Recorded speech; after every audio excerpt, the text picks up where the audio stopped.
കക്ഷി രാഷ്ട്രീയത്തിന് അതീതമായി ഒരാളുടെ സംശയമാണ്, ഹിന്ദുക്കൾ സംഘടിക്കേണ്ടതിൻ്റെ ആവശ്യകത ഇന്ന് സംസ്ഥാനത്ത് നിലനിൽക്കുന്നുണ്ടോ? കണ്ണ് തുറന്നു നോക്കുക. നോക്കൂ, ഇടക്കാലത്ത് വേദത്തെ വിസ്മരിച്ച മഹാദോഷം കൊണ്ട് നമ്മൾ തൊട്ടുകൂടാത്തവരും തീണ്ടിക്കൂടാത്തവരും ദൃഷ്ടിയിൽപ്പെട്ടാൽ ദോഷമുള്ളവരും ഒക്കെയായി നിവസിച്ചു. അതൊരു യാഥാർത്ഥ്യമാണ്. എന്നാൽ വേദത്തിൻ്റെ സാരം സാക്ഷാത്കരിച്ച മഹാപുരുഷന്മാർ, അയ്യ വൈകുണ്ഠസ്വാമി ആവട്ടെ, തൈക്കാട്ട് അയ്യാവാകട്ടെ, ചട്ടമ്പിസ്വാമി തിരുവടികളാവട്ടെ, ശ്രീനാരായണ ഗുരുദേവനാകട്ടെ, ശുഭാനന്ദ ഗുരുദേവനാകട്ടെ, മഹാത്മാ അയ്യങ്കാളിയാവട്ടെ, പണ്ഡിറ്റ് കറുപ്പനാവട്ടെ, മന്നത്ത് പത്മനാഭനാവട്ടെ, വേദഗുരു സദാനന്ദസ്വാമികളാവട്ടെ, ബ്രഹ്മാനന്ദ ശിവയോഗിയാവട്ടെ, വാഗ്ഭടാനന്ദ ഗുരു ആകട്ടെ,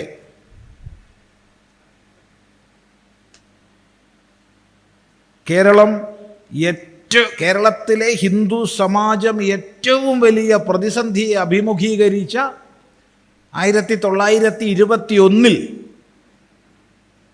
ശക്തമായി പ്രവർത്തിച്ച ആര്യസമാജത്തിൻ്റെ പ്രവർത്തകരാവട്ടെ,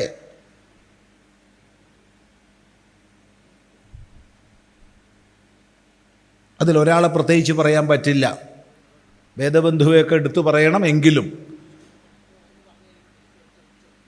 ഇങ്ങനെയുള്ള മഹാപുരുഷന്മാർ ഉയർത്തിയ ദീപം കൊണ്ട് അത്തരം അന്ധകാരത്തിൽ നിന്ന് നമ്മൾ ഉയർന്നു കഴിഞ്ഞു. ഇന്ന് നമ്മൾ തീർത്തു പറയാം, മറ്റു മതങ്ങളിലുള്ള അത്ര ജാതിഭേദം ഹിന്ദുവിലില്ല. ഉറച്ചു പറയാൻ കഴിയും, മറ്റു മതങ്ങളിലുള്ള അത്ര ജാതിഭേദം ഇന്ന് ഹിന്ദുവിലില്ല. നമ്മൾ ഏത് ജാതി പറഞ്ഞാലും ഒരേ അമ്പലത്തിൽ പോകും. വ്യത്യസ്ത ആരാധനാരീതികൾ പുലർത്തുന്നവർ ഒന്നിച്ചിരിക്കും, ഒന്നിച്ച് സ്നേഹിക്കും. ഈ വേദിയിലിരിക്കണം എല്ലാവരും ക്ഷേത്രോപാസന അംഗീകരിക്കുന്നവരൊന്നുമല്ല, പല മാർഗത്തിലുള്ളവരുണ്ട്. പക്ഷെ ഒന്നിച്ചിരിക്കാനും നമ്മൾ ഒന്നാണെന്ന് പറയാൻ ഒരു മടിയുമില്ല. ആ അവസ്ഥയിലേക്ക് ഹിന്ദു സമാജം ഇന്ന് ഉയർന്നിട്ടുണ്ട്. എന്നാൽ കത്തോലിക്കൻ്റെ പള്ളിയിൽ ഓർത്തഡോക്സ് പോകുമോ? കോട്ടയത്തുള്ള നിങ്ങളോട് ഞാൻ പറഞ്ഞു തരേണ്ട ആവശ്യമില്ലല്ലോ. അവരുടെ പള്ളിയിൽ മാർത്തോമ പോവുമോ? ബാവാ കക്ഷിയിൽ മെത്രാൻ കക്ഷി പോവുമോ? മെത്രാൻ കക്ഷിയിൽ ബാവാ കക്ഷി പോരുമോ? ഇതിലേതിലെങ്കിലും ജ്ഞാനായക്കാർ പോവുമോ? ഇവരാരെങ്കിലും പെന്തക്കോസ്തുകാരനെ അടുപ്പിക്കുകയോ? എന്നോടൊരു ബിഷപ്പ് പറഞ്ഞു, സ്വാമി ഇവരെ കൊണ്ട് നിവൃത്തിയില്ല. ഒരു ബിഷപ്പ് അദ്ദേഹം ഇന്നും ജീവിച്ചിരിക്കുന്ന ആളാ. ഇവരെ കൊണ്ട് നിവൃത്തിയില്ല. ഒരു യോഗത്തിൽ ഒത്തുകൂടിയപ്പോൾ പറഞ്ഞതാ. ഞാൻ പറഞ്ഞു, നിങ്ങൾ അനുഭവിക്കണം, ഞങ്ങളെ കുറേ നിങ്ങൾ മാറ്റിയില്ലേ, ഇനി നിങ്ങൾ കുറച്ച് മാറ്റപ്പെടട്ടെ എന്ന്. അദ്ദേഹം ഒരു കത്തോലിക്ക ബിഷപ്പാണ്. ആരെ കൊണ്ട് നിവൃത്തിയില്ല എന്ന്? ഹിന്ദുക്കൾ കൊണ്ട് നിവൃത്തിയില്ല എന്നല്ല പറഞ്ഞത്. നിങ്ങളെപ്പോലുള്ള ചിദാനന്ദപുരി സ്വാമിയെ പോലുള്ള വർഗീയവാദിയെ കൊണ്ട് നിവൃത്തിയില്ല എന്നല്ല പറഞ്ഞത്, മറിച്ച് പെന്തക്കോസ്തുകാരെ കൊണ്ട് നിവൃത്തിയില്ല എന്നാണ് പറഞ്ഞത്. ആര്? മുസ്ലിം അല്ല, ഹിന്ദു അല്ല, കത്തോലിക്കൻ. സാധാരണ കത്തോലിക്കനല്ല, ബിഷപ്പ്. ഇനി ഷിയയുടെ പള്ളിയിൽ സുന്നി പോയാലുള്ള സ്ഥിതി എന്താ? സുന്നിയുടെ പള്ളിയിൽ ഷിയ പോയാലുള്ള സ്ഥിതി എന്താ? കഴുത്തിൻ്റെ മുകളിൽ സാധനം ഉണ്ടാവില്ല, അത്രയേ ഉള്ളൂ. ഇവരാരെങ്കിലും അഹമ്മദീയനെ അംഗീകരിക്കുകയോ? ഇല്ല. ഇവരാരെങ്കിലും സുന്നത്തുൽ ഖുർആൻ സൊസൈറ്റീനെ അംഗീകരിക്കുകയോ? ഇല്ല. ഇത്ര ജാതിഭേദം ഹിന്ദുവിനിടയ്ക്ക് ഇല്ല എന്ന് അഭിമാനപൂർവ്വം പറയാൻ ഇവിടെ ഉള്ളവർക്ക് സാധിക്കണം. പക്ഷേ കൈയടിക്കാൻ വരട്ടെ, നമ്മൾ വേറെ പലതിൻ്റെയും പേരിൽ ഭിന്നിക്കുകയാണ്.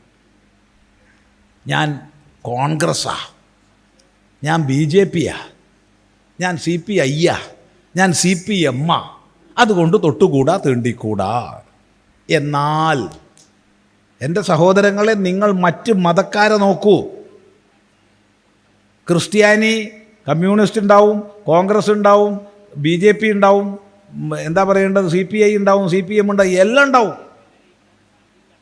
മുസ്ലിമിലുള്ളവർ BJPയിലുണ്ടാവും, കോൺഗ്രസ്സിലുണ്ടാവും, മാർക്സിസ്റ്റിലുണ്ടാവും, ജനതയിലുണ്ടാവും, ഒക്കത്തിലുണ്ടാവും. പക്ഷേ അവരുടെ മതത്തിൻ്റെ കാര്യം വരുമ്പോൾ അവരാരാധനാ സ്ഥലങ്ങളിൽ കയറ്റൂല, അതിൻ്റെ പേര് തമ്മിൽ തല്ലും ഒക്കെ ചെയ്യും. പക്ഷേ മതത്തിനെ ബാധിക്കുന്ന പൊതു കാര്യം വരുമ്പോൾ അവരൊന്നാണ്. അല്ലേന്ന് നിങ്ങൾ നോക്കൂ. ഇതിന് കഥകളിലേക്ക് പോണ്ട.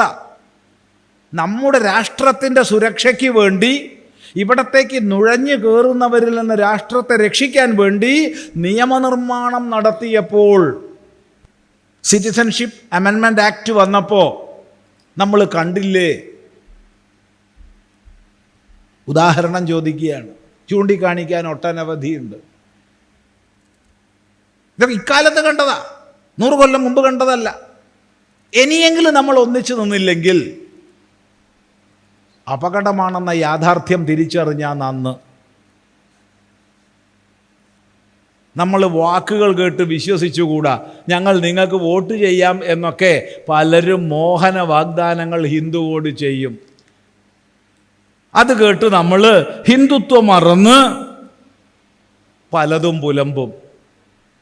പക്ഷേ ഇലക്ഷൻ്റെ തലേന്ന് അല്ലെങ്കിൽ അതിൻ്റെ തലേന്ന് അവർ സിനഡ് കൂടും, തീരുമാനങ്ങൾ എടുക്കും. ചരിത്രമാണ്, അനുഭവമാണ്.